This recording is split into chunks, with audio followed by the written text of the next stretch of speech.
অনেকেই মেসেঞ্জারে মেসেজ করতেছে, আপু পিঠা নিতে চাই, পিঠা কি করে নিব, পিঠা কিভাবে নিব বলেন একটু। আমি একটু সময়ও পাইতেছি না, আর সময় কি করে পাবো বলেন। আমি একদিনে 40 পিস পিঠা বানাইছি, আর পিঠাগুলো আমার অর্ডারি পিঠা ছিল।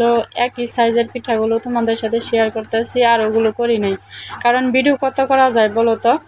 আর আমি তো পিঠা বানিয়ে দিই, মানে হারতেছি না আর কি, এত অর্ডার আর কি। অর্ডার বলতে যেরকমই আসুক না কেন, আমার তো চাপ নাকি, আমার তো অন্য কাজও করার লাগে, শুধু পিঠা বানিয়ে শুধু পিঠা নিয়ে বসে থাকি না তো। আর আলহামদুলিল্লাহ একদিন আমি 30 পিস পিঠা সেল করছি এইখান থেকে, মানে আজকের দিনের পিঠা থেকে। আরও অর্ডারই আছে, আমি দিয়েই পারতেছি না।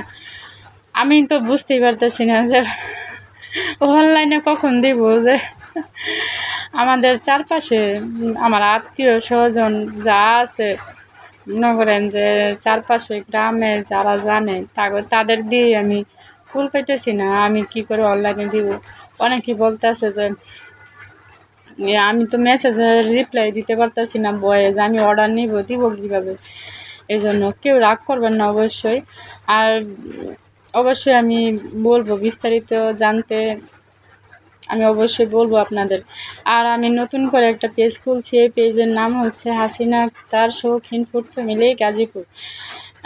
একবার মনে করেন যে আপনারা যদি কেউ অর্ডার দিতে চান তাহলে ওটাতে দিতে পারেন। আর এটা তো বিজনেস পেজ না, এই কারণে আর কি দেওয়া যায় না। যাই হোক, নতুন করে পেজ খুলছি, সবাই আমার জন্য দোয়া করবেন। সেটা হবে অন্যভাবে, সেটার বিরুদ্ধে চেষ্টা করব নানান সব রকমের খাবার আমি সেল করার জন্য আপনাদের মাঝে। যেহেতু আমি খাবার নিয়ে কাজ করি, তাই চেষ্টা করব যে সব খাবারই আমি, শুকনা খাবারগুলো যে ওই খাবারগুলো আমি সবার মাঝে সেল করার জন্য। আমার কাছে খুবই ভালো লাগে খাবার তৈরি করতে। আর আমার প্রথম একটু লজ্জা করছিল, যাই হোক এখন আর লজ্জা করে না, কারণ পরিশ্রম করে খাবো, লজ্জার কোনো কারণ নাই। আর এটা সম্পূর্ণ নিজের হাতের একটা পরিশ্রম। আর আপনারা সবাই এটা যে কোনো মানে ঢাকার মধ্যে হলে বেশি ভালো হয়, আপনারা অর্ডার দিতে পারেন। আর আমি চেষ্টা করব অনেক সুন্দর করে পিঠাটা তৈরি করে দেওয়ার জন্য। পিঠার কোয়ালিটি দেখে তারপর আপনি বলবেন যে আপু আপনার পিঠার কোয়ালিটি। আমার পিঠার কোয়ালিটি দেখে মানুষ আমাকে পিঠার অর্ডার দেয়।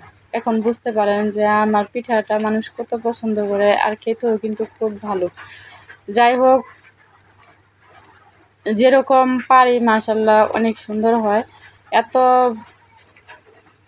প্রশংসা নিজের করার প্রয়োজন নাই। আপনি অর্ডার দিলে আপনার পিঠা যদি যায়, আপনার কাছে পৌঁছে যায়, তখন বুঝতে পারবেন যে পিঠাটা কীরকম হয়, তাই না? খেয়ে তারপর বুঝতে পারবেন, এমনিতে তো বুঝতে পারবেন না।